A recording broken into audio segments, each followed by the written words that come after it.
광고가 좀 길게 될 것 같습니다. 용서하시고 이 좌우에 계신 분들과 한번 인사하시죠. 하늘 복 많이 받으세요. 새해 복 많이 받으세요. 하늘 복 많이 받으십시오.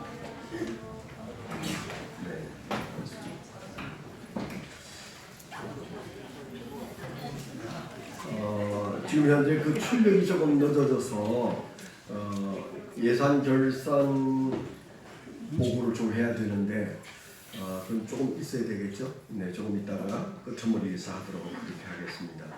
또 내년에 이제 우리가 봉사할 그 조직을 임시로 했습니다. 저희가 이제 지금 현재 미사 채플로 있기 때문에 임직을 따로 하지는 않고요.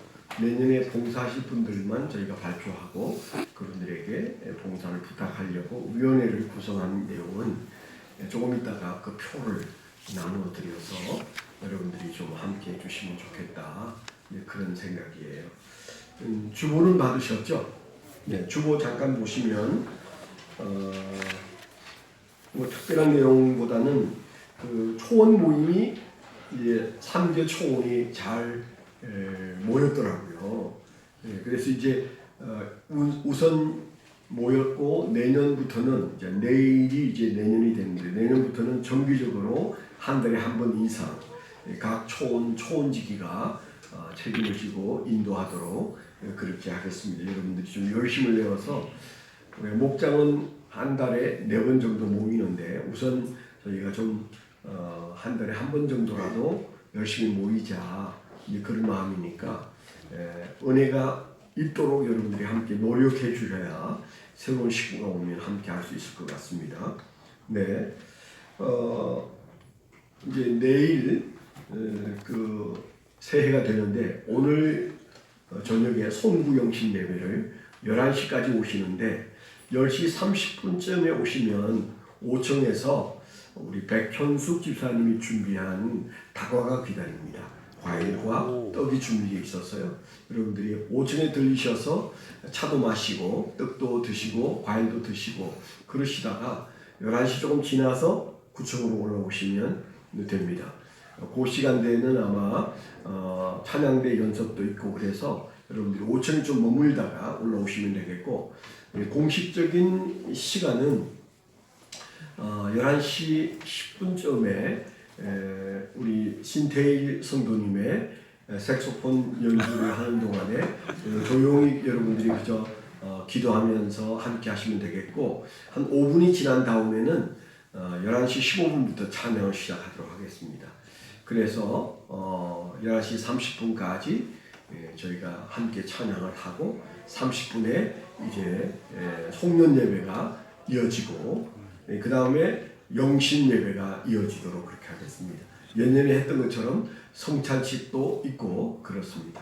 그렇게 기억해 주시면 좋겠고 대략 저희가 맞춰지는 시간은 0시 50분쯤에 공식적인 순서는 마치고 그 다음에 안수기도 받으실 분들은 학생 어린이들은 김성진 목사님께 안수를 받으시면 되고 청장년은 제게 안수기도를 받으시면 되는데 여러분들이 저 뒤에 있는데요. 신년 기도 제목을 써오시면 되고 또 신년 감사 헌금 봉투도 준비가 되어 있으니까 원하시는 분은 사용하시면 됩니다. 그리고 신년 말씀 뽑는 시간도 함께 가지려고 합니다. 좀 이게 그 주보에는 좀 안 나왔는데요. 저희가 그 조금 놓친 게 있는데 내일부터는 2월 10일까지 전교인 성경 읽기 운동을 예년처럼 그대로 합니다. 명일동 채플에서도 그렇게 하고 저희도 그렇게 합니다. 그래서 내일부터 성경 읽기 운동을 40일 동안 가능한 한 일독하는 정도로 그 일독을 하려면 하루에 30장씩 읽으면 일독이 가능합니다. 그래서 약 1시간 내지 1시간 반 정도 시간이면 되는데 그게 보통 어려운 일이 아니에요. 여러분 마음을 다잡고 너무 많이 읽어야 된다는 욕심을 안 부려도 되는데 일독은 해야 되겠다.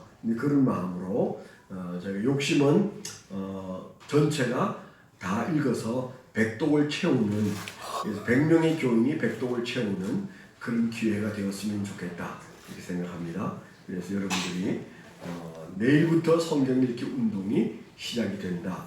목이 차면 포기를 하더라고요. 저부터도. 그러니까 30장씩 꾸준히 해간다 이렇게 생각하시면 좋을 것 같습니다. 오늘 점심은 우리 최장수 박군자 집사님 가정에서 대접을 한다고 합니다. 점심 맛있게 드시고 또 생각하시면 기도도 해주시면 좋을 것 같습니다. 그 다음에 저희가 이제 일부 예배를 아직 시작을 하지 않았기 때문에 이제 유초등부 시간이 좀 어려웠어요. 좀 저희가 의논한 결과 유초등부는 10시 20분부터 시작이 돼서 시간을 갖는데 작년 예배가 시작되는 시간에는 2부 순서를 가집니다. 뭐 여기 가까운 도서관을 간다든가 아니면 여기저기 탐방을 한다든가 혹은 강사들이 나와서 특강을 한다든가 그래서 유익한 윤원주일학교 1부 예배를 마친 다음에 2부 순서를 하는데 그 2부 순서를 여러분들이 예배를 좀 포기하고 도와주셔야 돼요. 한 2번 정도에서 3번 정도가 그 시간을 이끌어 갈 겁니다. 그래서 제 이름도 써놨더라고요. 여러분들이 좀 헌신을 해주시면 그 2부 순서를 인도하는 시간에 작년 예배는 포기를 하셔야 돼요. 그래서 11시 30분 예배는 못 드립니다. 작게는 한 번, 1년 중에 한 번, 많게는 한 4번 정도만 헌신해 주시면 된다는데 여러분들이 5층에 내려가면 그렇게 결정을 하는 분들에게 꽃도 드리고 또 리본도 달고 하는 순서가 있다고 합니다. 기억하시고 오늘 점심 드실 때 5층에서 좀 관심 있게 봐주시고 그래서 어린이를 위한 헌신을 1년에 한 번에서 4번 정도 해주시면 되겠습니다. 네, 여기 이제 화면이 나오고 있죠. 이거 5층에 이제 준비하고 있어요. 기억해 주셔서 해주시면 되겠습니다. 광고가 잘 됐는지 모르겠네요. 네, 그래서 1월 달부터 하는 윤원주일학교는 10시 20분부터 모이기 시작해서 작년 예배가 드릴 시간에는 2부 순서를 갖는데 그 2부 순서를 방임해 둘 수 없으니까 성도 여러분들이 자원해 주시면 그분들이 2부 순서를 이끌어 가도록 그 가이드라인은 교사들이 제시해 주실 거예요. 그래서 작년 예배를 1년에 한 번 이상 포기할 수밖에 없는데 그런 헌신을 좀 해 주십사 하고 바랍니다. 문이 안 열려서 못 들어오시는 들어오시는? 네. 네. 표를 나눠 주셨나요? 아직도 준비가 안 됐어요? 나눠 주시죠. 나눠 주시고 재정 보고를 간단하게 표를 나눠 받는 시간이지만 귀로 들으시면 됩니다. 우리 오당님 나오셔서 내년 예산을 간단하게 보고하도록 그렇게 하겠습니다. 이쪽으로 오시죠.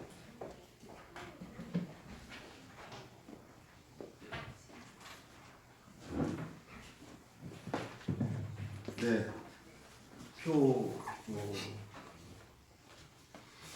좀 나눠 드릴 텐데 나중에 보시면 뭐 어려운 거 아니니까요. 제가 그냥 시간 없으니까 빨리 말씀으로 드리겠습니다. 2024년도 예산을 편성을 지난번에 실무위원회에서 했는데요. 금년도에 이제 집행했던 그 금액을 참고해서 조금 이렇게 올려서 이렇게 편성을 했습니다. 거기 이제 일반 헌금에 보면은 주일헌금과 11조 감사헌금, 집회헌금이 작년도 집행액이 들어온 금액이 2억 9,390여만 원이었는데 예산은 4억 1,500만 원을 세웠습니다. 그 다음에 절기헌금은 부활, 추수감사, 성탄절 헌금에서 수입이 900만 원이었는데 예산은 1,500만 원을 세웠습니다.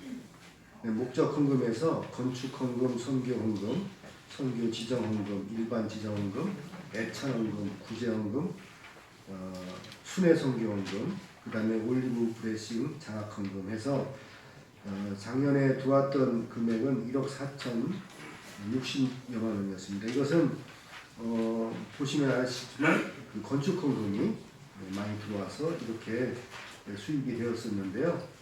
내년도에는 건축 헌금 그렇게 많이 들어올 걸 생각 안 해서 그것을 생각해서 세운 그 예산은 9,700만 원입니다.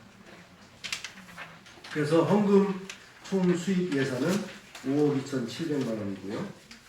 2023년도 결산은 4억 4,357만 6,009원이었습니다. 뒷장에 보시면 지출이 있습니다. 지출 중에 인건비, 사례비는 뭐 작년 집행액이었고요. 금년 예산은 이제 김성윤 목사님 한 분 사례비, 그다음 목회활동비, 자녀교육비, 후생비 해서 3,900만 원 예산을 쓰었습니다. 후생비에는 이제 그 건강검진비라든가 그 다음에 사대보험 뭐 이런 것들이 포함되어 있습니다.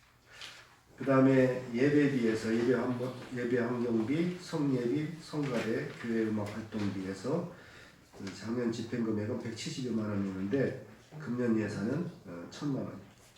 선교비에서 멘토링 세미나, 국내 선교, 해외 선교, 전도활동비, 순회 선교, 그 다음에 특별 선교에서 2,228만 5천 원 집행됐고 예산은 8천만 원.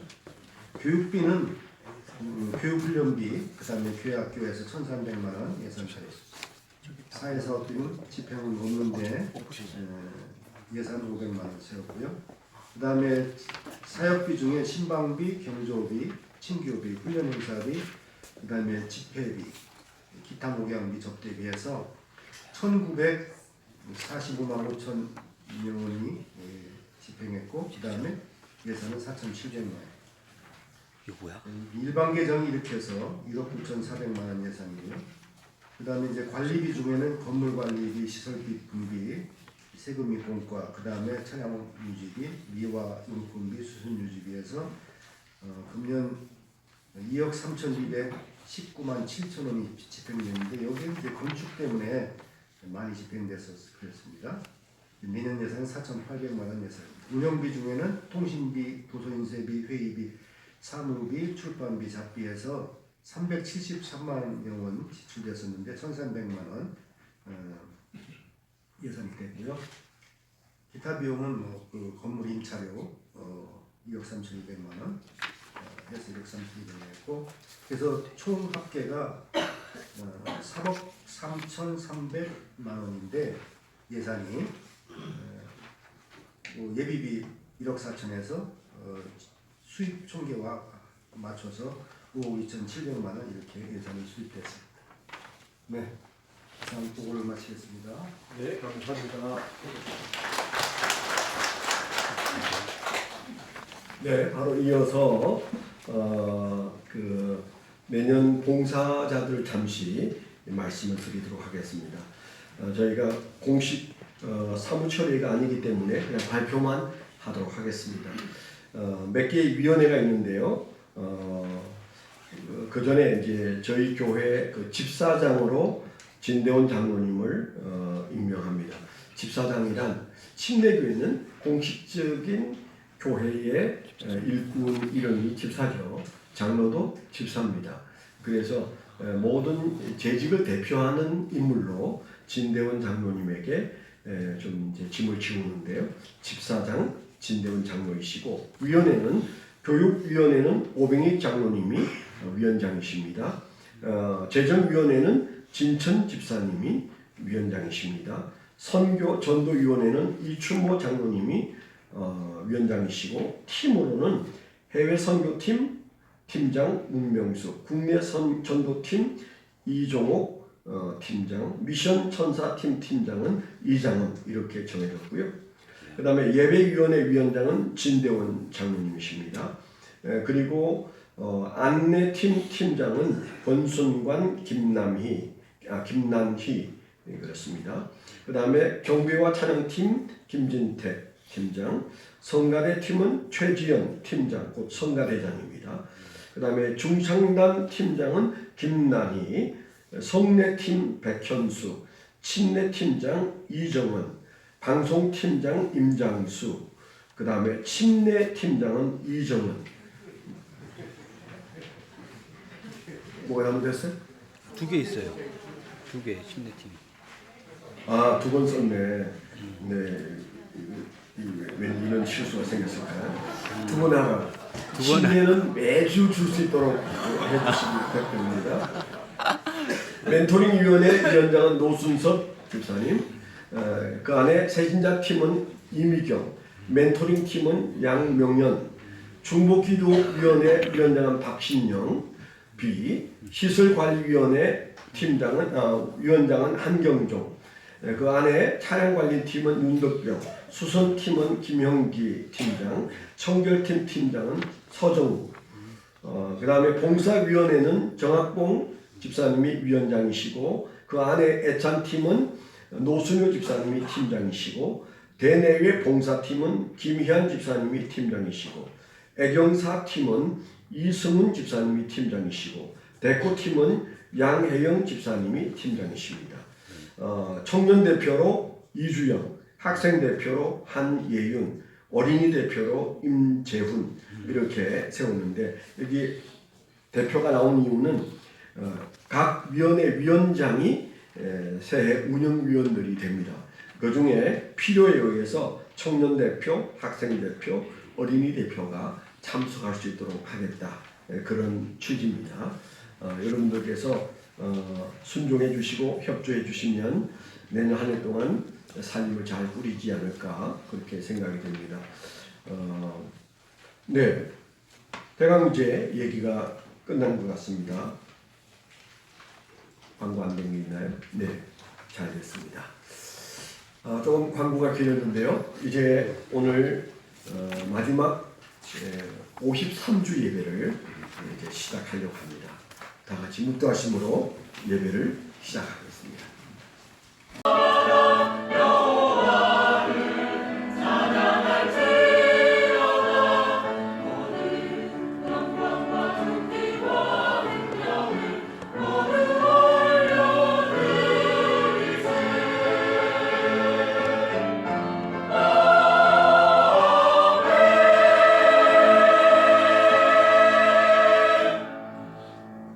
복 있는 사람은 악인들의 꾀를 따르지 아니하며 죄인들의 귀에 서지 아니하며 오만한 자들의 자리에 앉지 아니하고 오직 여호와의 율법을 즐거워하여 그 율법을 주야로 묵상하는도다.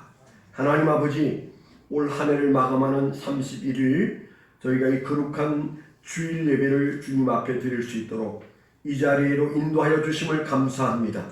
우리 예배를 받아 주시옵소서. 예수 그리스도의 이름으로 감사하며 기도드렸습니다. 아멘. 다 일어나셔서 301장 찬송을 함께 부르도록 하겠습니다.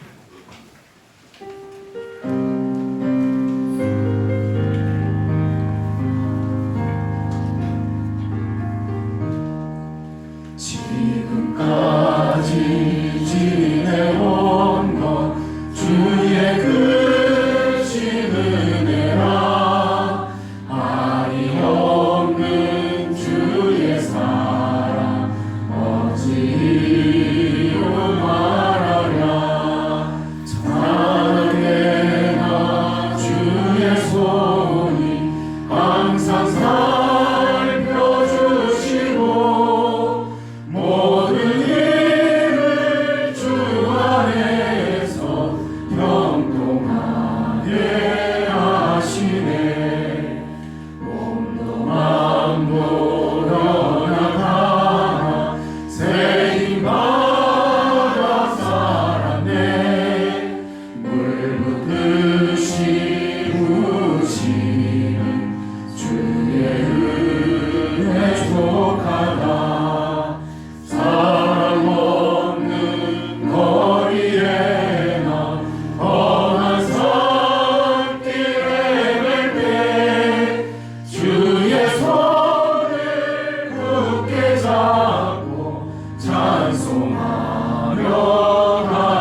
지금은 87번 요한계시록 21장을 교독하겠습니다.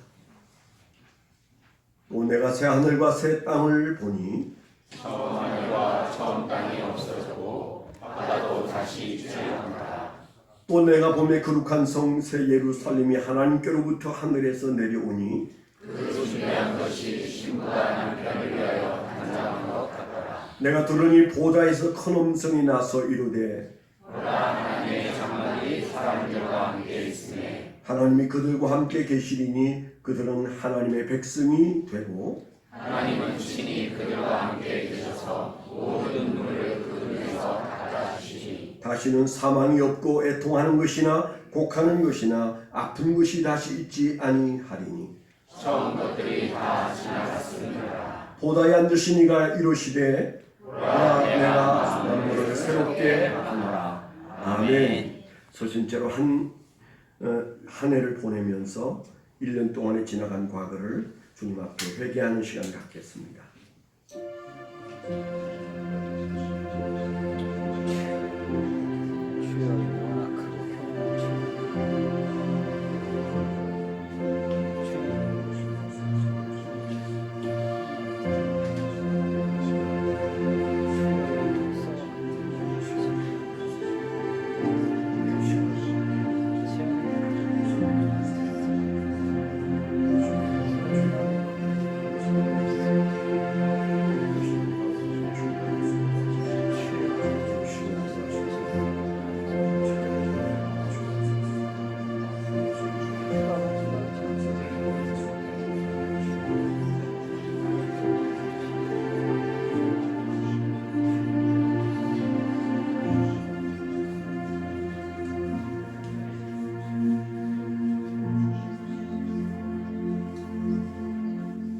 말씀을 예수 그리스도의 이름으로 감사하며 기도드렸습니다.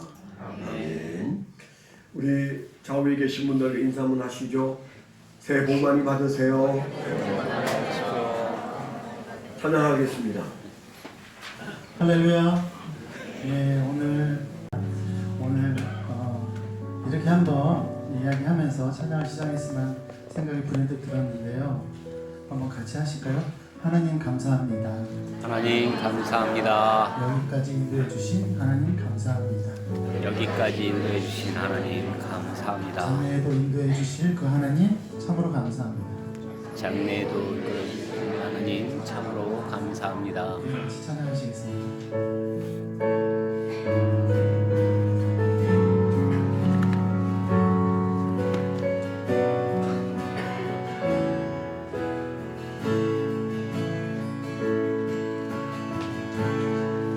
감사하신 하나님, 에베네셀 하나님, 살아계신 하나님, 에베네셀 하나님, 감사하신 하나님, 감사하신 하나님, 에베네셀 하나님, 살아계신 하나님, 에베네셀 하나님, 여기까지 인도하셨네. 감사하신 하나님, 여기까지 인도하셨네. 살아계신 하나님, 감사하신 하나님, 에베네셀 하나님, 살아계신 하나님, 에베네셀 하나님, 감사하신 감사하신 하나님 에베네셀 하나님 살아계신 하나님 에베네셀 하나님 장래에도 인도하시니 장래에도 인도하시니 감사하신 하나님 장래에도 인도하시니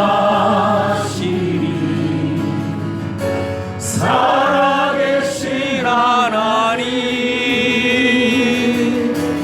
감사하신 하나님 에베네셀 하나님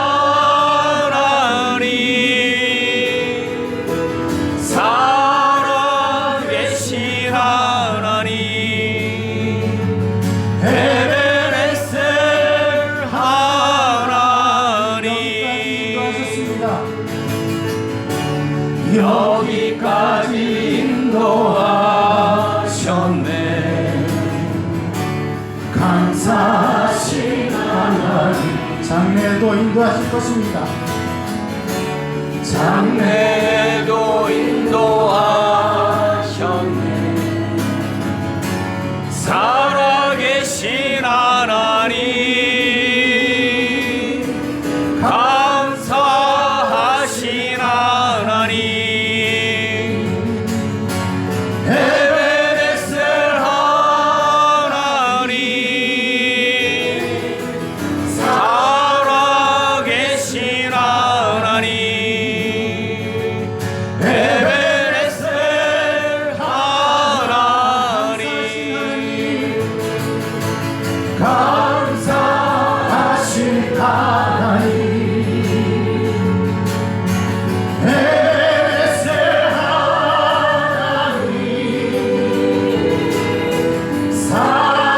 살아계신 하나님 에베네셀 하나님 살아계신 하나님 살아계신 하나님 에베네셀 하나님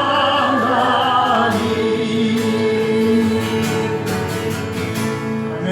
하나님께 영광의 박수 올려드리면서 모두 일어나셔서 함께 힘차게 박수 치시면서 기쁜 마음으로 함께 찬양하시겠습니다. 예수를 나의 구주 삼고 성령과 비로소 거듭나니 이 세상에서 내 영혼이 하늘의 영광 누리 예수를 나의 구주 삼고 예수를 나의 구주 삼고 성령과 비로소 거듭나니 이 세상에서 내 영혼이 하늘의 영광 누리로다 이것이 나의 간증이요 이것이 나의 찬송일세 나 사는 동안 끊임없이 구주를 찬송하리로다 온전히 주께 맡긴 내 영혼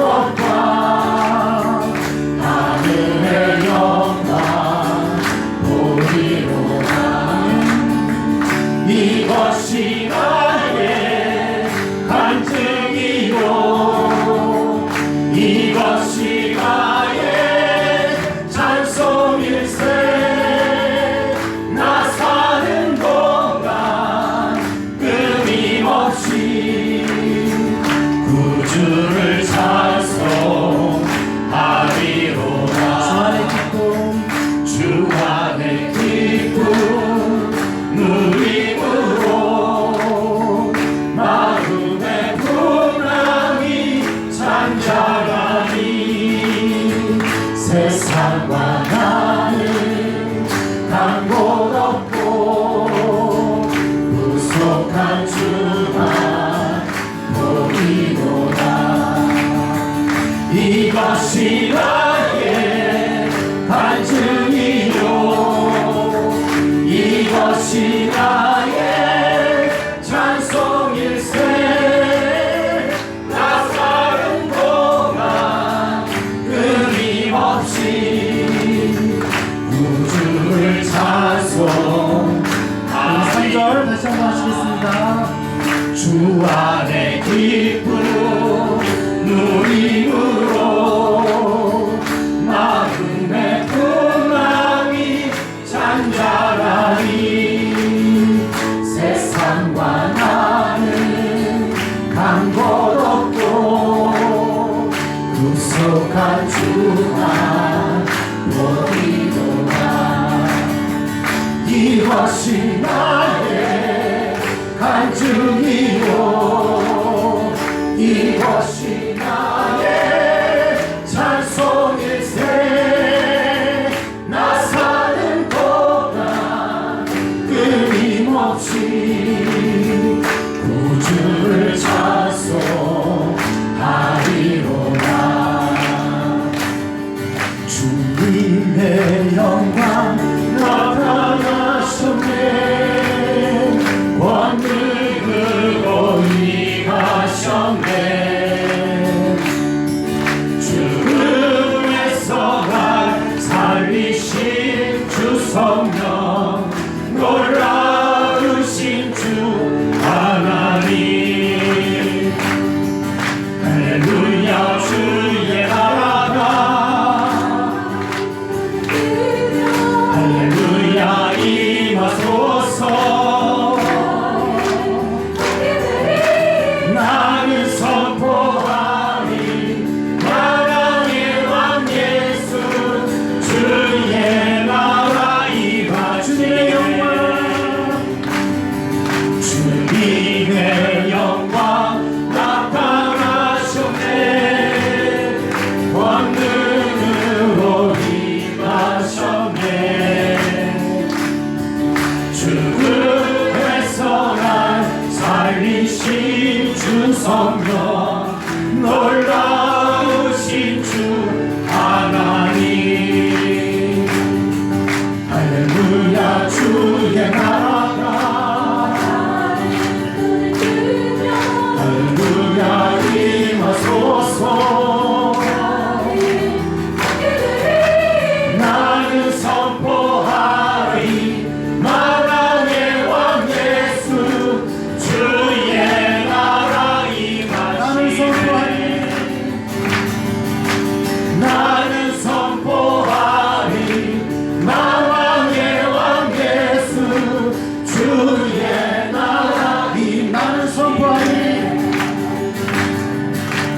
나는 선포하리 나라의 왕 예수 주의 나라 임하시네.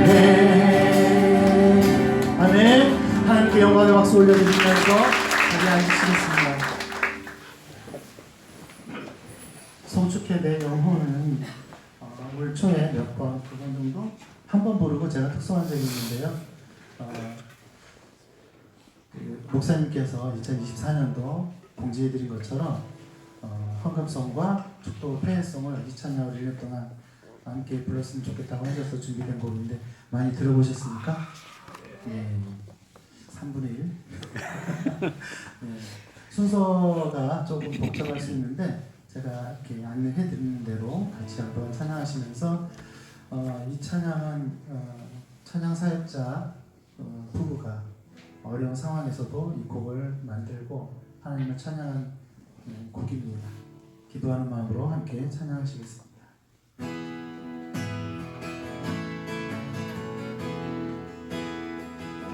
송축해 내 영혼 내 영혼아 거룩하신 이전에 없었던 너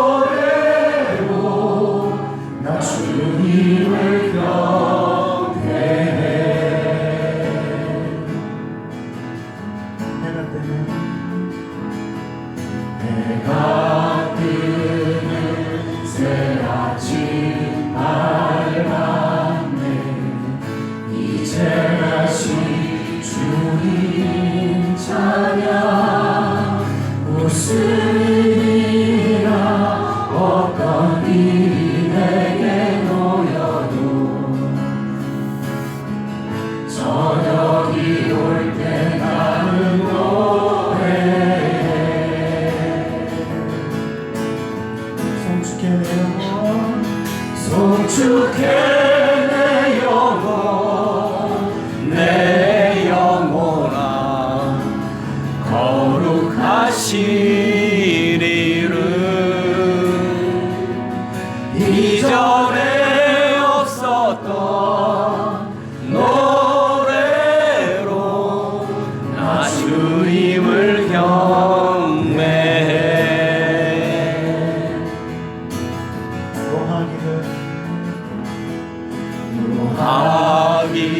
노하기를 널리 하시는 주의 크신 사랑 넘치네 주의 선하심 내가 노래하리 수많은 이유로 나 노래해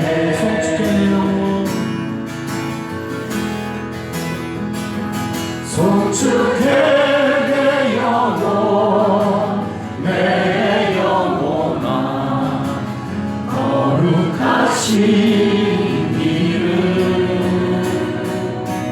이전에 없었던 노래로 나 주님을 경배해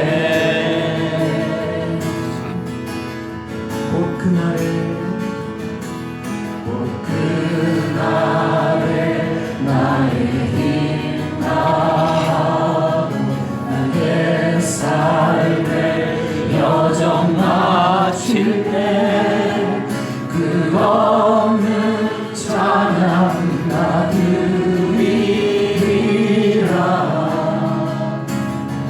수많은 세월 지나 영원히 송축해 내 영혼 송축해 내 영혼 내 영혼아 거룩하신 이름 이전에 없었던 노래로 나 주님을 경배해 송축해 내 영혼 송축해 내 영혼 내 영혼아 거룩하신 이름 이전에 없었던 노래로 나 주님을 경배해 아멘. 우리의 인생이 끝나는 날까지 주님을 찬양하기 원합니다. 오늘 2023년도 마지막 예배를 드릴 수 있도록 인도해 주신 하나님께 감사의 예배, 감사의 기도와 오늘 말씀을 전하신 특별히 김성진 목사님을 위해서 기도하실 텐데 그 입술이 하나님의 말씀을 대언하는데 전혀 부족함이 없도록 성령의 두루마리로 감싸달라고 우리 주여 한번 크게 외치시고 함께 기도하시겠습니다. 주여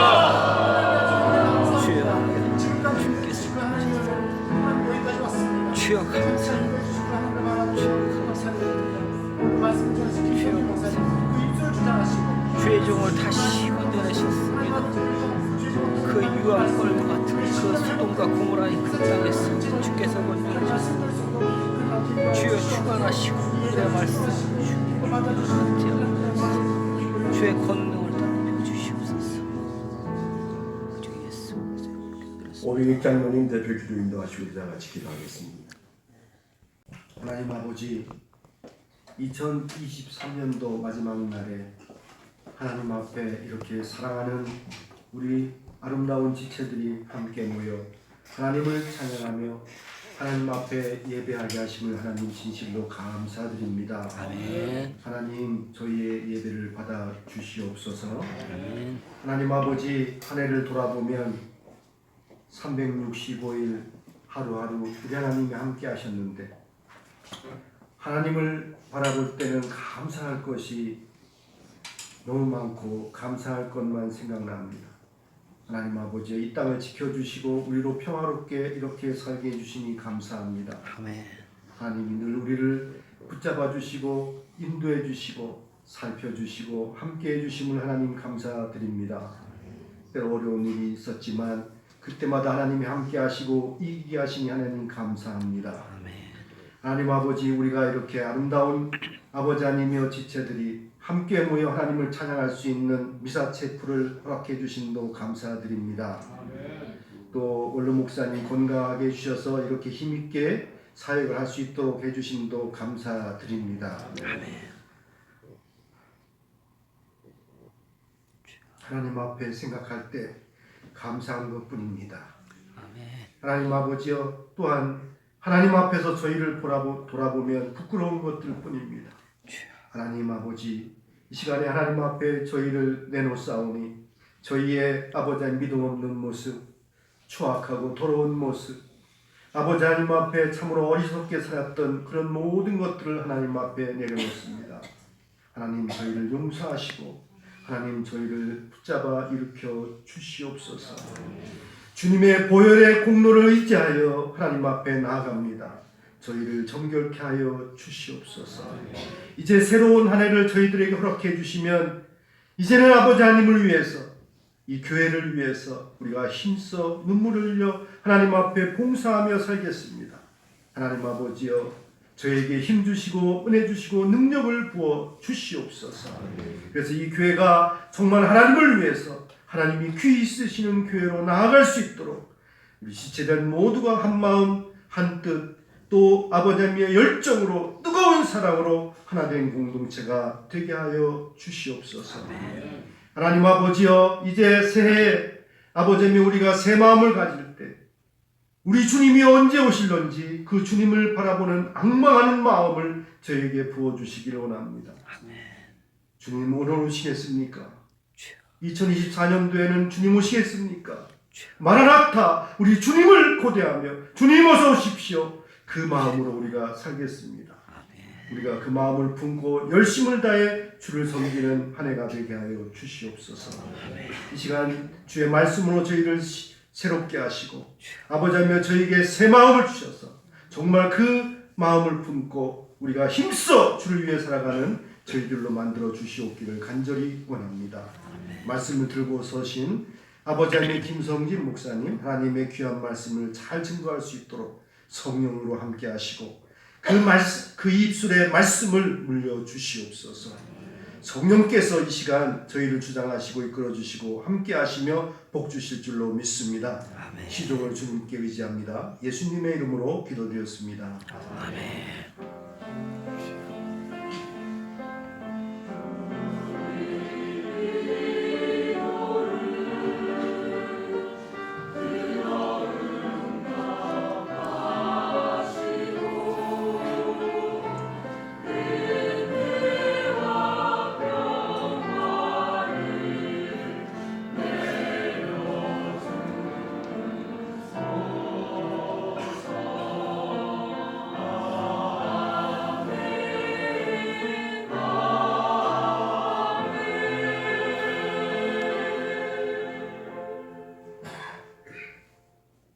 네, 올해 마지막에 좀 부탁을 드렸는데 흔쾌히 또 하겠다고 하셔서 너무 감사해요. 오경민 사모님 나오실 때 박수로 환영하도록 하겠습니다.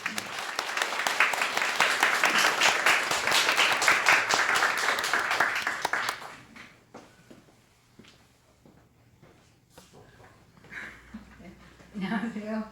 네. 저는 김성진 목사님의 아내이자 혜인이의 엄마의 오경민 사모라고 합니다.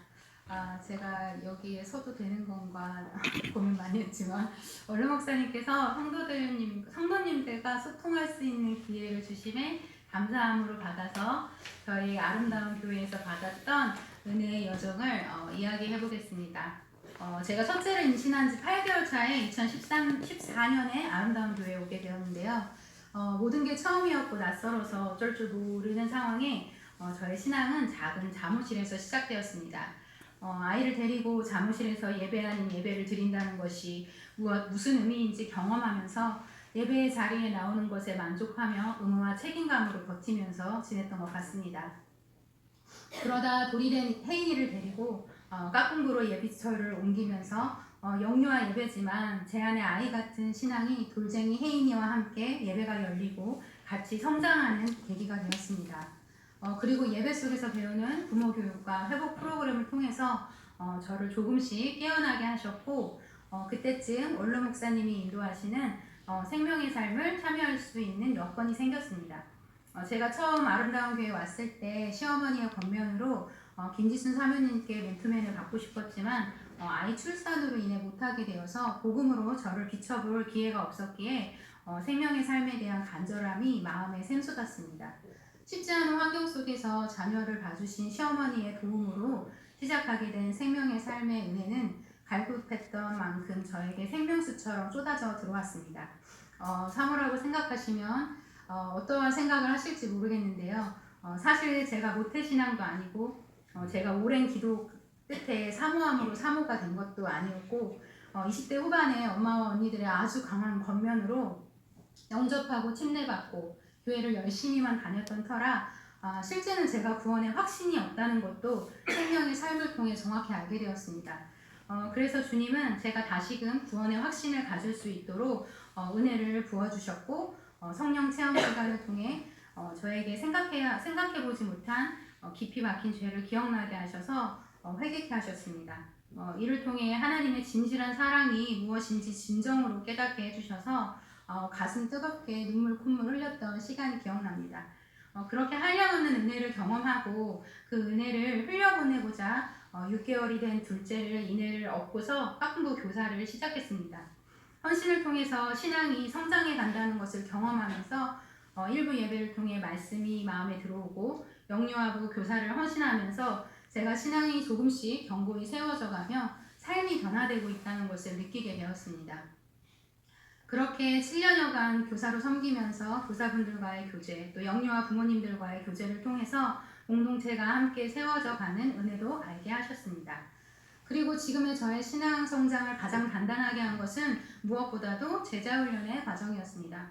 처음 제자훈련 2년간은 김성진 목사님께서 대전 침신에서 공부를 하셨던 터라 당시 대전에 계셨던 친정님 부모님 댁에서 평일을 지내고 주말엔 아름다운 교회 근처에 있는 시댁으로 오가는 일정을 보냈는데요.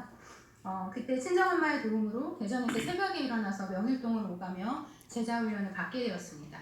다들 힘들겠다고 말씀하셨지만 생명의 삶처럼 제자훈련도 받고 싶어서 기도하면서 기다렸던 터라 오히려 육아에 지친 저에게 온전히 저만을 위한 시간이었기에 정말 선물 같았습니다. 말씀을 향한 사모함을 주님께서 이렇게 갑절로 세워주실 줄은 몰랐습니다.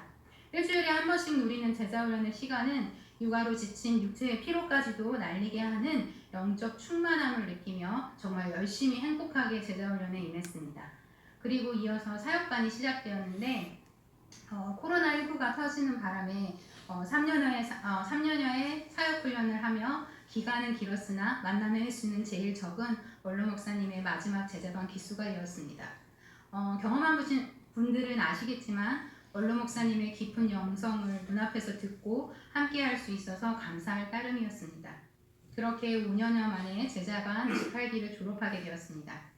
제자훈련과 사역훈련을 통해 큐티를 알게 하셔서 하나님과의 1:1 교제의 은혜도 누리게 하셨고 갑상선 한증증이라는 병에 매여있던 저를 치유하여 주셔서 주님을 더욱 신뢰하는 믿음도 단단하게 해주셨습니다.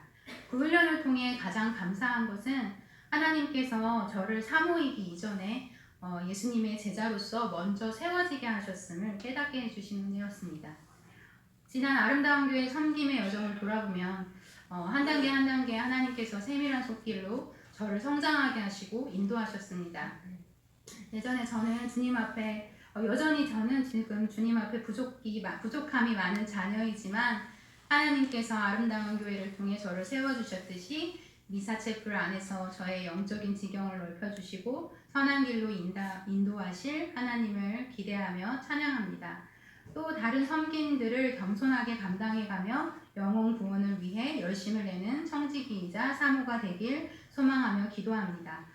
제가 활동범위가 좁아서인지 미사체플에 와서 인사조차도 나누지 못했던 분들이 많았다는 사실에 너무 놀랍고 죄송스러웠습니다. 그래서 그래도 모두 따뜻하게 맞아주시고 반갑게 대해주셔서 금세 저도 저희 두 딸도 잘 적응하고 있어서 이것도 그저 감사할 뿐입니다. 두서 없는 말을 잘 들어주셔서 감사합니다. 하늘 복 많이 받으세요.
설교를 하도록 그렇게 계획하고 있습니다. 오늘 오직 하나님의 뜻대로라는 말씀으로 말씀 전해주시겠습니다. 목사님 나오실 때 격려 박수 한번.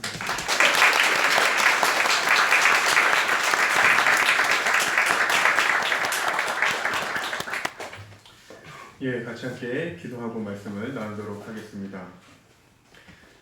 하나님 아버지, 주님께서 종을 세워 이 시간 저희로 하여금 말씀을 듣게 하십니다. 아버지, 주님께서 친히 종의 입술을 주장하여 주사 아버지 무엇보다도 저희가 이 말씀을 통하여서 올 한 해를 되돌아보며 다시 한번 우리 가운데 은혜를 베풀어 주신 그 하나님의 은혜에 감사하며 또한 내년에 저희들에게 부어주실 그 은혜를 기대하며 주님의 말씀 앞에 온전히 아멘으로 순종하는 은혜를 이 시간 더하여 주시옵소서. 주님께서 이 시간에 친히 주장하여 주시길 간절히 빌고 원하오며 살아계신 예수 그리스도 이름 받들어 간절히 기도드립니다. 아멘. 네, 오늘 말씀은 지난번 제가 둘째 주에 설교했던 그 내용의 뒤에 이어서 계속해서 그 말씀을 이어서 같이 함께 나누기를 원합니다. 유대인들이 안식일이 되면은 세 가지를 한다고 합니다. 뒤를 돌아보는 일, 그리고 위를 올려다보는 일, 그리고 앞을 보는 일, 이렇게 세 가지를 한다고 합니다. 뒤를 돌아보는 이유는 과연 지금까지 내가 정직하게 잘 살고 있는지를 점검하기 위함이고, 그리고 위를 올려다보는 일은 항상 하나님을 바라보며 여호와를 앙망하기 위함이라고 합니다. 저희가 이제 아까 대표기도 때도 저희 오경희 장로님께서 이렇게 기도를 해주셨지만, 앙망한다라고 하는 말은 성경적으로 보면은 하나님을 기다린다라는 의미를 가지고 있습니다. 즉 어떤 어렵고 낙심이 되는 상황과 환경 가운데서도 과거에도 신실하게 응답하신 그 하나님의 인재가 지금의 나에게, 그리고 앞으로도 나에게 계속해서 함께 하실 것을 믿으며 그분의 인재를 기다린다라는 뜻입니다. 그리고 마지막으로 세 번째, 앞을 보는 일은 미래를 바라보면서 행동하는 그 모든 것들을 하나님께 초점을 맞춰서 하나님의 말씀대로 내가 나아가리라, 그것을 결단하는 시간으로서 이렇게 세 가지를 한다고 합니다. 저희가 오늘 말씀을 통해서 한 해를 마무리하는 마지막 이 주일 예배 말씀을 통해 이 세 가지를 한번 저희 내 자신과 우리 공동체를 성찰하는 시간으로서 가지며 이 말씀을 비추어서, 그래서 하나님께서 나에게 오늘 이 말씀을 통해 어떤 은혜를 부어주시길 원하는가, 무엇을 깨닫길 원하시는가, 그것을 깨닫게 되는 은혜가 있기를 소망합니다. 앞장에서 2장부터 열왕기하 2장부터 4장까지의 내용을 보면은 하나님께서는 엘리사를 통하여서 이스라엘 백성 가운데 수많은 이적들을 계속해서 일으켜 주십니다.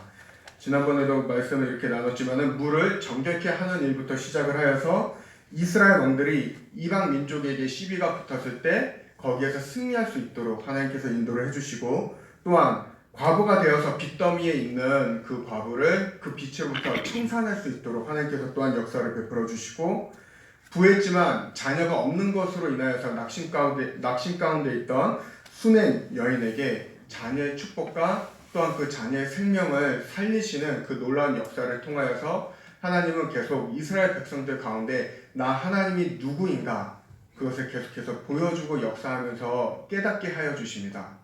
근데 2장부터 4장까지는 모든 이야기가 이렇게 하나로 이렇게 이어서 계속합니다. 근데 5장에 들어서면 저희가 오늘 읽은 말씀은 생뚱맞게 갑자기 내용이 이렇게 전환이 됩니다. 하나님께서 이스라엘 백성 가운데 역사하셨던 그것이 갑자기 이방 나라로 이렇게 시선이 옮겨지게 된 것입니다.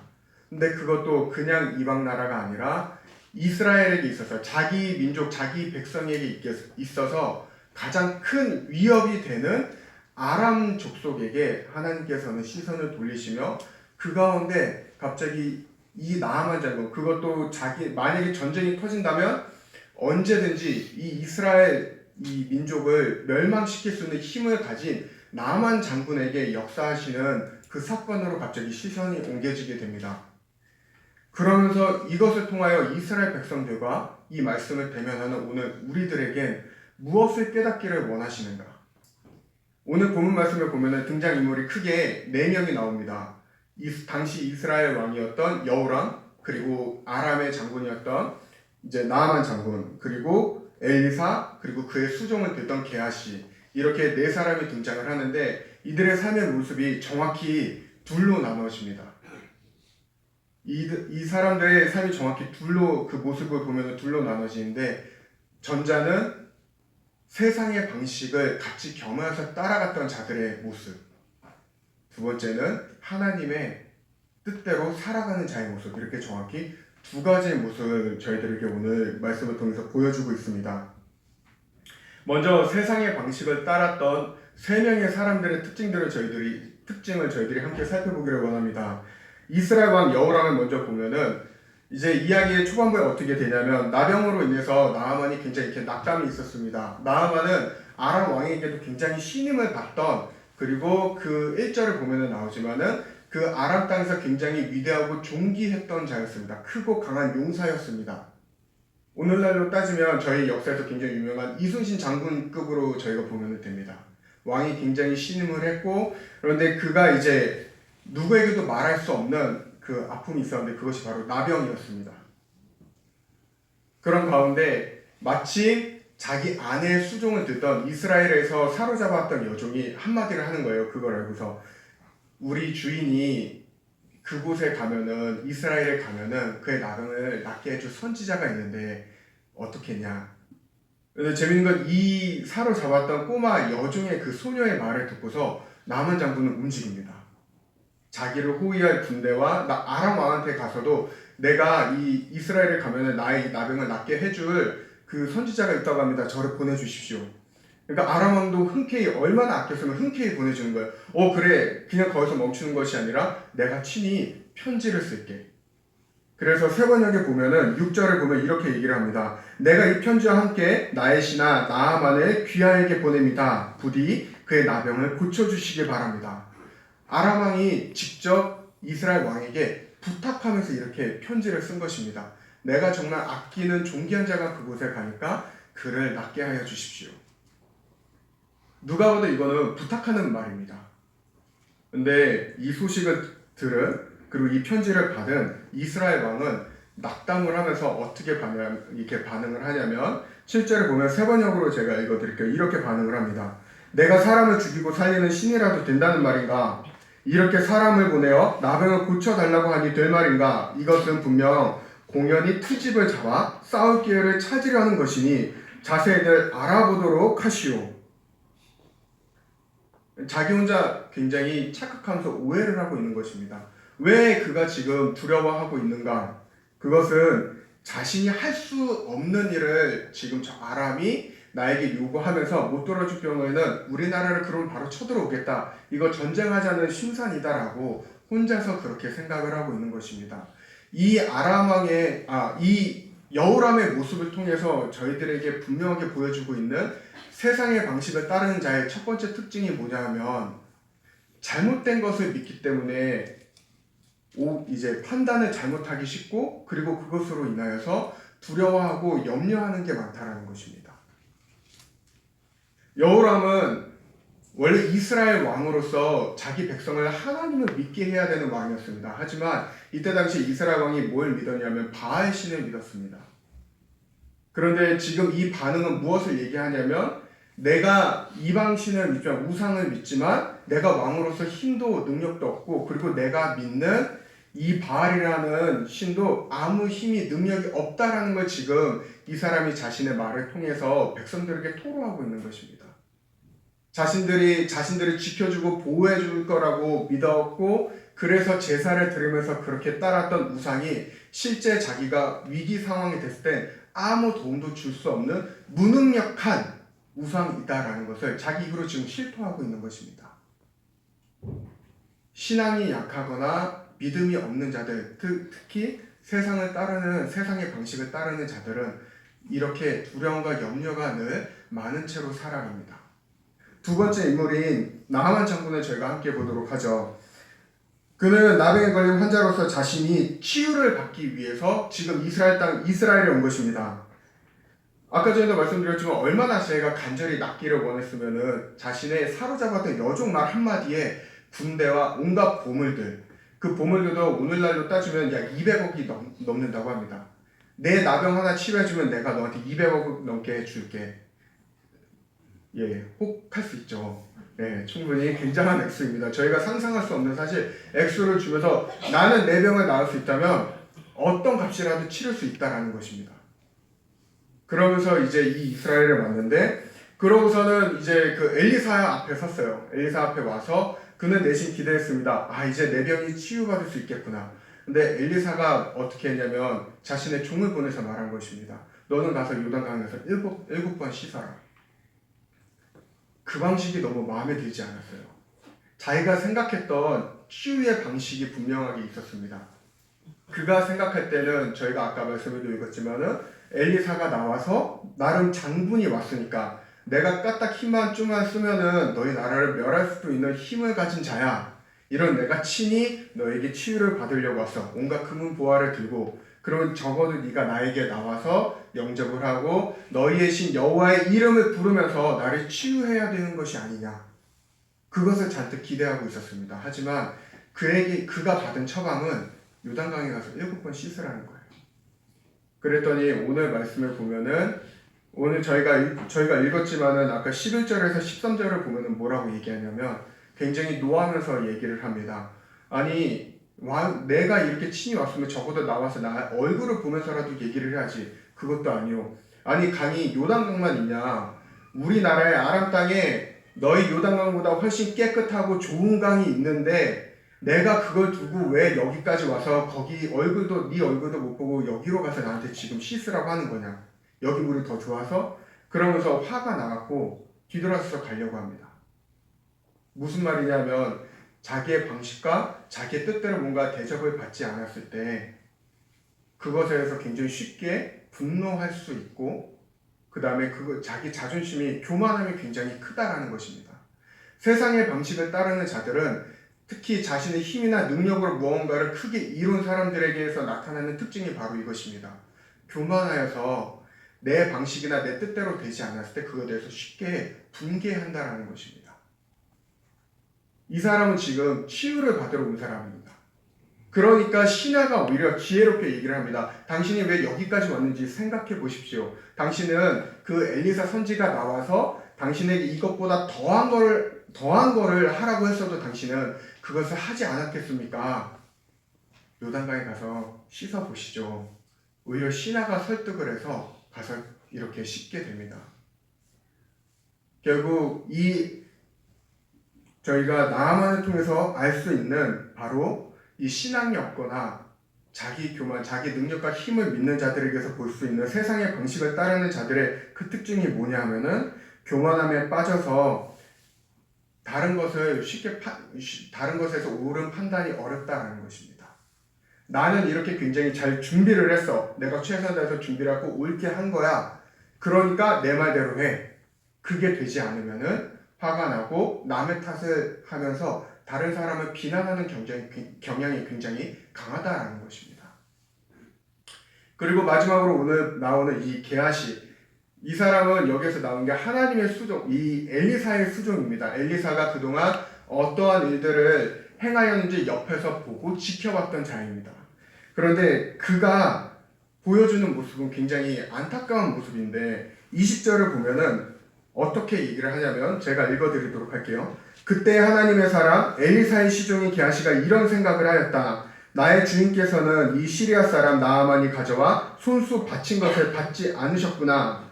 주님께서 살아계심을 두고 맹세하지만 내가 그를 뒤쫓아가서 무엇이든 좀 얻어와야 하겠다. 자신이 원하는 것을 얻기 위해선 수단과 방법을 가리지 않는다라는 것입니다. 아이러니한 건 그러고서는 가서 중요한 건 정직하게라도 얘기를 하든가 그것도 아니라 거짓말을 합니다. 나아만에게 뒤쫓아가고 엘리사가 나를 보냈다. 나의 수종들에게 좀 이렇게 나눠주라고. 그러니까 나아만이 내려서 그래 알았다고 더 주겠다 그러면서 더 퍼주고 그러고서는 이제 그거를 같이 데리고 가던 수종들에게 그 받았던 재물을 싹 다 모아서 자기 집에 그걸 숨겨줍니다. 그러고서는 아무렇지도 않게 태연하게 엘리사에게 가요. 그때 엘리사가 한 번의 기회를 줍니다. 그가 돌이킬 수 있는. 네가 어디로부터 오느냐. 그러니까 이 게하시가 뭐라고 얘기하냐면 저는 아무데도 가지 않았습니다. 그럴 때 엘리사가 뭐라고 얘기를 하냐면 네 마음이 어디 있는지 알았다. 너는 지금 이제 그러면서 이제 여기 26절을 보면은 뭐라고 얘기를 하냐면 지금이 어찌 은을 받으며 옷을 받으며 감람원이나 포도원이나 양이나 소나 남종이나 여종을 받을 때냐. 이거를 저희가 주목해서 봐야 되는 건 게하시는 이게 한 번이 아니었다라는 것입니다. 나아만에게 가서 거짓말을 해서 자기의 이득을 취한 것이 이번 한 번이 아니라 그 전에도 계속해서 있었다라는 것입니다. 그렇기 때문에 오늘 말씀을 보면은 엘리사가 어떻게 하냐면 그의 말로를 분명하게 보여줍니다. 네가 했던 이 나아만이 가지고 있던 나병 이제 너에게 옮겨갈 것이다. 그리고 그것이 너에게만 그치는 것이 아니라 네 자손 대대로 계속해서 그것이 이어가게 될 거야. 그러면서 사실상 저주를 받게 됩니다. 이 말씀을 통해서 세상의 방식을 따라가는 오늘 본문 말씀은 세상의 방식을 따라가는 자들의 특징에 대해서 분명하게 이렇게 알려주고 있습니다. 자기가 원하는 것을 얻기 위해선 정직하지 않은 방법이라도 수단과 방법을 가리지 않는 그 모습.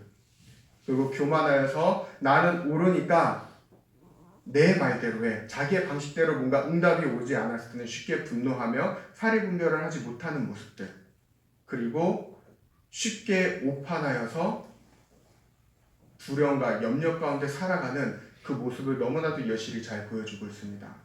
그러는 반면에 엘리사를 통하여서 하나님께서는 하나님의 뜻대로 살아가는 자의 특징을 분명하게 보여주십니다. 첫 번째는 바로 담대하다라는 것입니다. 3장에 보면은 이 엘리사가 나아만 장군에게만 이렇게 얘기하지 않았었습니다.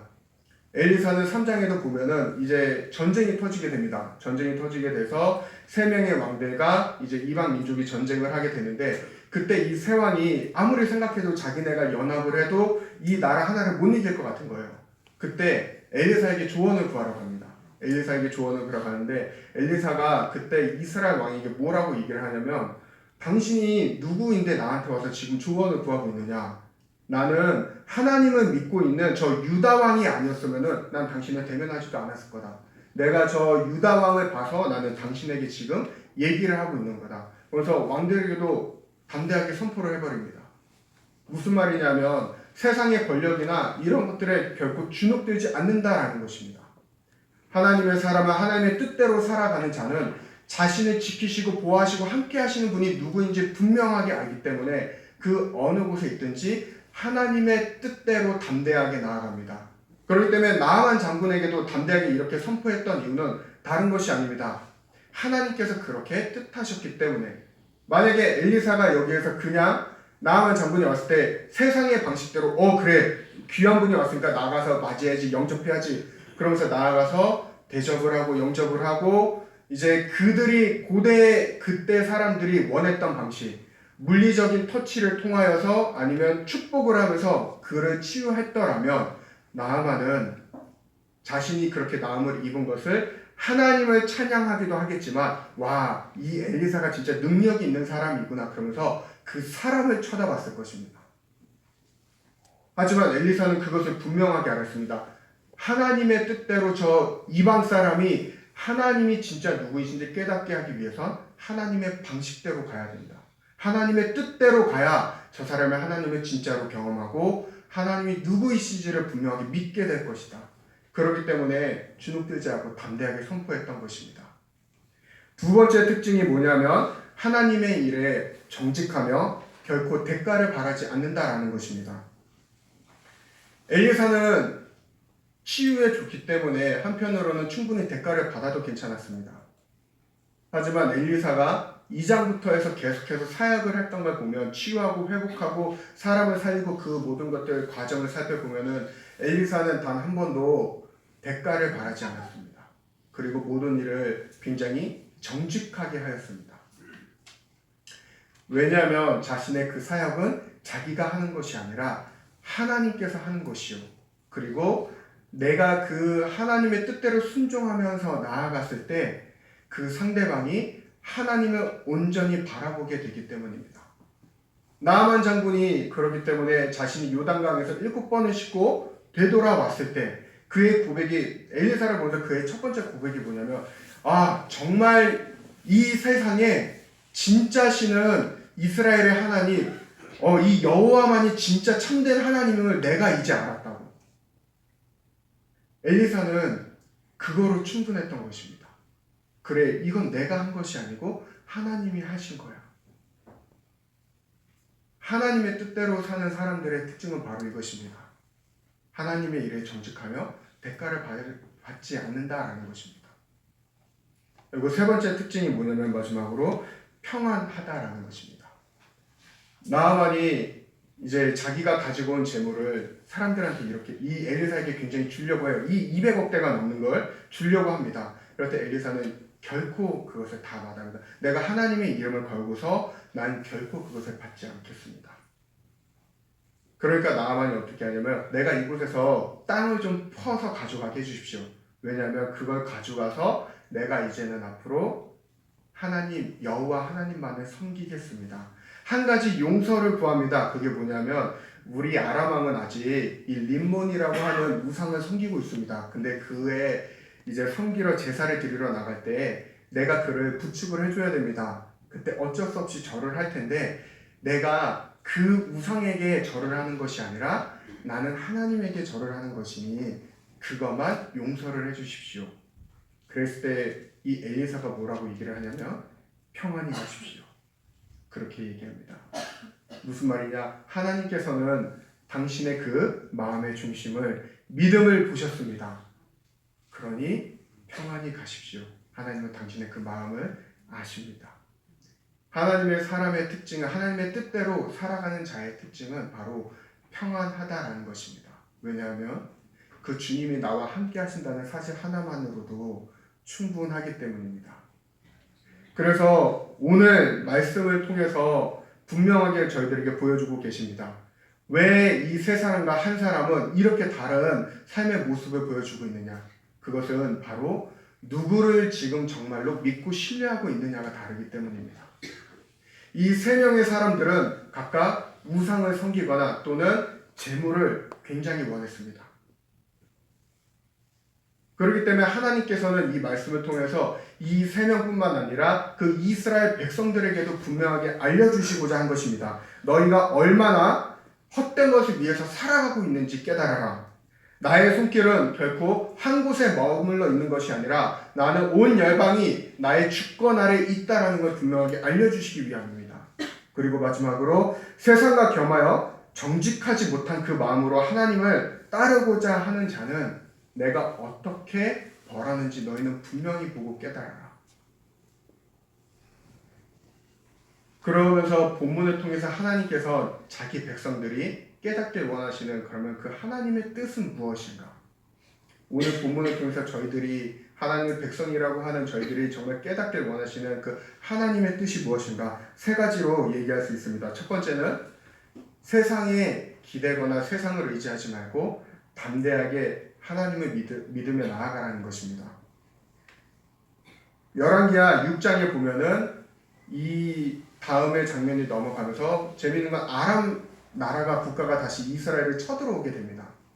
그렇게 위기 가운데 처하게 됐어요. 힘도 없고 능력도 없고 군대의 힘도 약하고 싸웠다면 백방 지는 겁니다. 그래서 다들 두려움에 떨고 있을 때 엘리사가 어떻게 하냐면 너희는 눈을 뜨라고 얘기합니다. 지금 밖에 자기의 제자한테 밖으로 보내서 지금 밖에 어떤 상황인지 보고 와라. 그랬더니 그 앞에 자기 제자가 딱 봐서 이렇게 보니까 온 군대가 자기네 성읍을 다 싸고 있는 거예요. 이거는 그냥 쳐들어오면 하루 만에 끝나는 게임입니다. 그럴 때 엘리사가 어떻게 하냐면 하나님 저들로 하여금 제가 지금 보고 있는 것을 저들로 하여금 보게 하여 주십시오. 그러면서 기도하면서 너희는 눈을 감았다 다시 떠봐라. 그렇게 딱 했을 때 어떤 일이 벌어지냐면 그 뒤에 언덕 위에 하나님의 군대와 불병과 불말들이 다 대기하고 있는 그 모습들을 보게 됩니다. 즉 영적인 눈이 뜨였을 때 하나님께서 그들과 함께 하시고 계시다라는 것을 볼 수 있게 해주신 것입니다. 동시에 그것은 오늘날 저희들에게도 분명하게 얘기하는 것입니다. 너는 세상의 권력이나 재물이나 그 세상의 어떤 것도 의지하지 마라. 사람의 관계나 그런 것을 의지하면서 살아가는 자가 아니라 오직 너희를 지키시고 보호하는 하나님의 손을 온전히 붙들면서 담대하여라. 그것을 오늘날 저희들에게 분명히 얘기하고 계신 것입니다. 우리가 두려워해야 되는 것은 세상의 권력이 아닙니다. 재물이 아닙니다. 그들의 연줄이 아닙니다. 우리가 두려워해야 되는 것은 우리의 영혼까지도 멸할 수 있는 하나님을 저희들은 경외하면서 살아가야 되는 것입니다. 이것은 예수님께서 분명하게 얘기하신 것입니다. 마태복음 10장 28절을 보면 예수님이 친히 얘기하셨습니다. 몸은 죽여도 영혼은 능히 죽이지 못하는 자들을 두려워하지 말고 오직 몸과 영혼을 능히 지옥에 멸하실 수 있는 이를 두려워하라. 저희가 경외해야 되는 대상은 우리 주 하나님 한 분입니다. 아멘. 세상이 아닙니다. 그러니 담대하시기 바랍니다. 아멘. 두 번째로 하나님께서 저희가 깨닫게 원하는 하나님의 뜻은 정직하며 대가를 바라지 말고 베푸르라고 하는 것입니다. 하나님께서는 저희들에게 단 한 번도 대가를 바라신 적이 없습니다. 저희가 그것을 다시 한번 잘 생각해 보면 좋을 것 같습니다. 저희가 살아오면서 하나님께서 저희들에게 대가를 바라는가? 하나님께서 저희에게 네 자식을 내놔라. 내가 그러면 너를 구원해 주겠다. 네 돈을 내놔라. 네 돈을 내놔라. 그럼 내가 구원을 해주겠다. 네 능력을 내놔라. 너의 그 연주를 내놔라. 내가 그러면 너를 구원하여 주겠다. 하나님께서는 저희들에게 구원의 조건으로 뭔가를 요구하신 적이 단 한 번도 없으시다라는 것입니다. 그러면서 동시에 하나님은 저희들의 삶에 있어서 단 한 번도 거짓을 보여준 적이 없으십니다. 선의의 거짓말이라도 전혀 없으십니다. 하나님은 언제나 한량없고 자비하신 그 마음으로 늘 끊임없이 은혜를 베풀어 주셨고 대가를 바라지 않았습니다. 하나님께서 저희들에게 요구하신 게 있다면 단 한 가지입니다.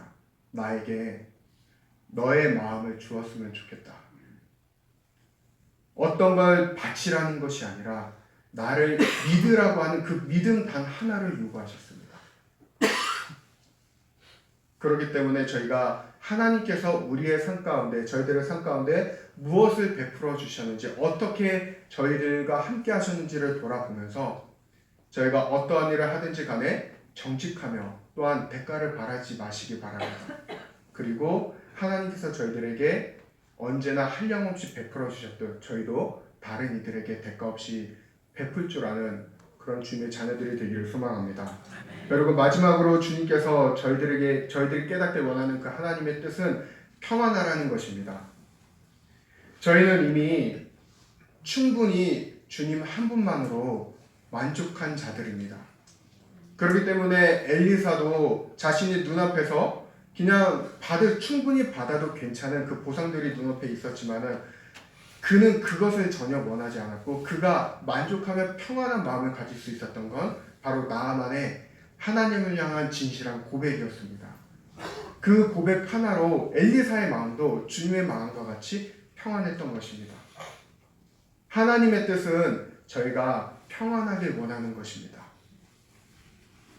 이것은 바울도 분명하게 얘기하는 것입니다. 우리의 만족은 세상으로부터 오는 것이냐? 아니다. 우리의 만족은 어디서부터 오냐면 하나님으로부터 온다. 고린도후서 3장 5절을 보면 이렇게 얘기를 합니다. 우리가 무슨 일이든지 우리에게서 난 것 같이 스스로 만족할 것이 아니니 우리의 만족은 오직 하나님으로부터 나느니라. 하나님 한 분만으로 만족하시는 저와 여러분들 되기를 소망합니다. 올 한 해를 되돌아보았을 때 저희가 한번 생각해 보았으면 좋겠습니다. 나는 하나님의 뜻대로 살아가는가? 아니면 적당히 게하시와 같은 혹시 그런 모습은 없었는가? 세상과 겸하여서 하나님을 섬기고 어느 정도 저희는 흔히 그런 얘기를 하죠. 융통성 있게 받을 건 받고 내가 줄 거는 주고 그래 그게 사람이 살면서 서로에게 정이 드는 거야. 이런 얘기들을 특히 한국은 이 정의라는 이 문화를 무시 못하기 때문에 그런 것들이 굉장히 좀 이렇게 저희들 가운데 만연하기도 합니다. 하지만 저희가 오늘 말씀을 통해서 다시 한번 되돌아보았으면 합니다. 하나님께서는 오늘 본문 말씀에서 보여주신 그분의 뜻은 저희들에게 정직하며 한량없이 베푸는 모습입니다. 담대한 모습이며 그리고 하나님께서 원하시는 것은 그분 한 분만으로 만족하며 살아가는 저희들의 삶의 모습입니다. 무엇을 하든지 어떤 것을 하든지 주를 위해서 하시기 바랍니다.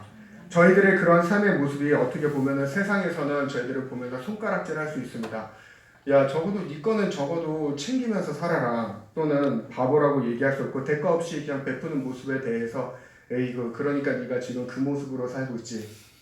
저 그런 얘기 사실 되게 많이 들었습니다. 제가 유학하면서 이게 절대 뭐 자랑으로서 얘기하려고 그런 건 아니고요. 제가 유학하면서 제일 많이 들었던 얘기 중에 하나가 뭐였냐면 오해하지 말고 들어주십시오. 네 똥이나 잘 닦어. 이 말 제일 많이 들었습니다. 뭐냐면 야 너는 네 거도 제대로 챙기지 못하면서 뭘 자꾸 남들이 요구하면 그거 가서 이거 해주고 저거 해주고 그러다 시험 전날 되면은 혼자서 밤새면서 그냥 눈 이렇게 검은 이렇게 이거 돼 있고 왜 그러면서 사냐 그거 왜 이렇게 바보같이 사냐. 전 그래서 제가 진짜로 하도 그 말 들어서 진짜 제가 바본 줄 알았습니다. 근데 나중에 정말 이것 때문에 제가 심각하게 고민이 돼서 어머니한테 좀 상담을 드렸어요. 저희 어머니 내가 이게 사는 게 맞을까?